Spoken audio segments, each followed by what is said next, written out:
আগামীকাল 15ই কার্তিক মেজলা হুজুর পীর কেবলার হুকুমে এজাজতে ঐতিহাসিক ইসালে সব জেকেরের মাহফিল।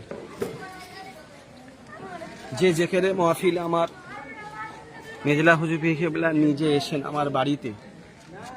আমার আব্বা হুজুর পীর কেবলাকে বলেছেন, বাবা তুমি একটা জেকেরের মাহফিল কায়েম করো। আমার আব্বা জান হুজুর পীর কেবলা বললেন, জেকেরের মাহফিল আপনি দোয়া করলে আমি অবশ্যই জেকেরের মাহফিলটা কায়েম করব। মেজলা হুজুর পীর কেবলা বললেন, বাবা যাও, আমি তোমার জন্য দোয়া করছি।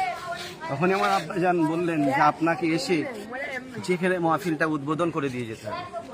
তো মেজলা হুজুর পীর কেবলা নিজে এসে এই বাড়িতে 15ই কার্তিক জেকের মাহফিলটা তিনি কায়েম করে গেছেন। আমার পাশে আছেন মৌলানা গোলাম মোস্তফা সাহেব, আমাদের বড় মহব্বতের মানুষ, আপনাদের খুব পরিচিত, যিনাকে ছোট মৌলানা বলা হয়।